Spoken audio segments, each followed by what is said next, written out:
In your opinion, what can the United States learn from China that China is doing? And what can China learn from the United States that the United States is doing?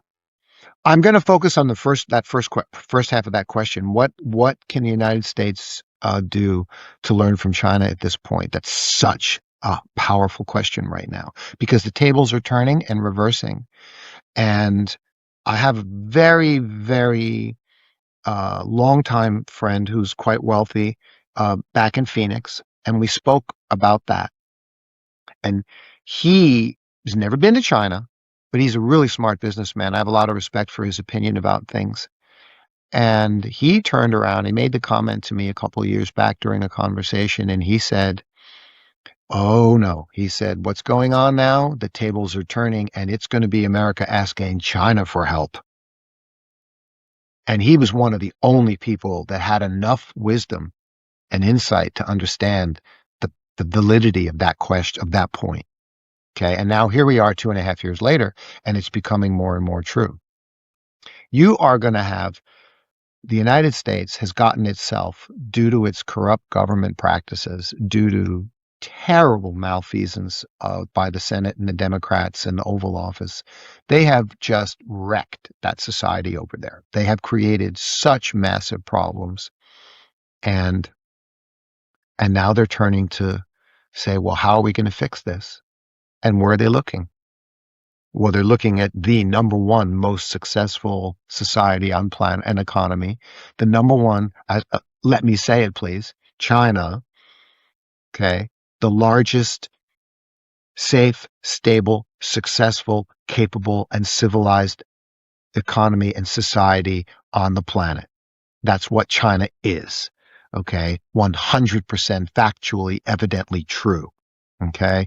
And so now so then what example is Europe? Is Italy that?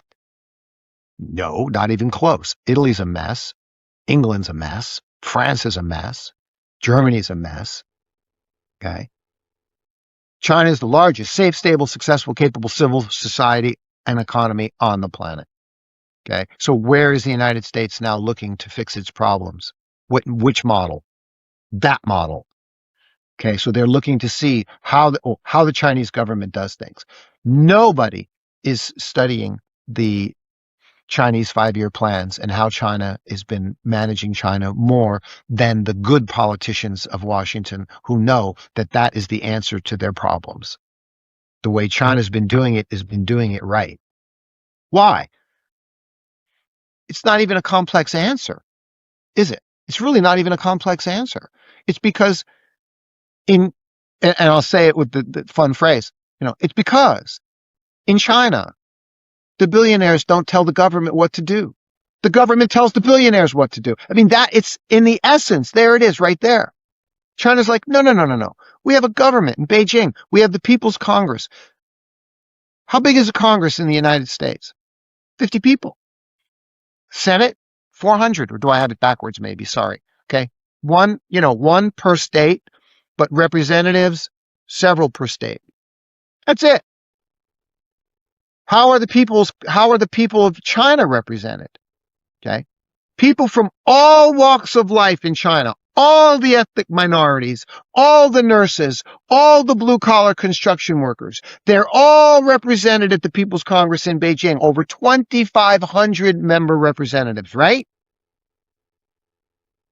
So, this is what the United States is looking at now. You want to run a good country? You want to run a stable country? You just watch what China's done for the last 30 years, especially since the year 2000, right?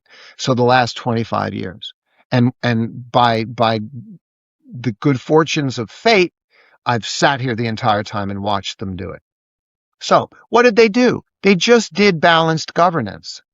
They didn't run a pure communist model, which only divides everything up equally amongst the entire population. That doesn't work. That's an extreme. Pure communism doesn't work.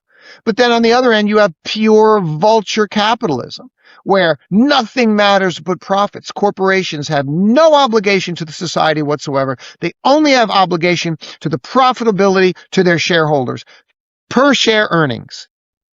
Okay? Per share earnings, the PE ratio. And if we lay off 50,000 workers, our earnings improve.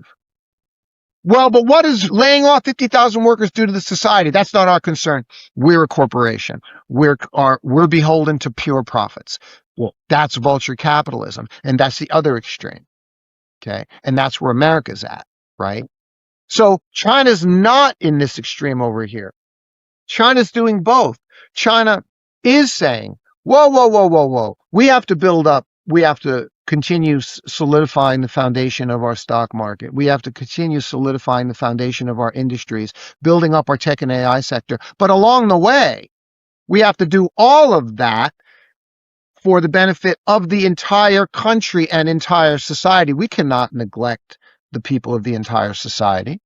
We cannot do that. So China's is the most balanced governance on the planet. It's the most balanced and stable and successful governance. And any Western politician and government leader can see exactly what Chinese governance is doing because it's spelled out in their 5-year plans and in their public annual 2 sessions Congress, right?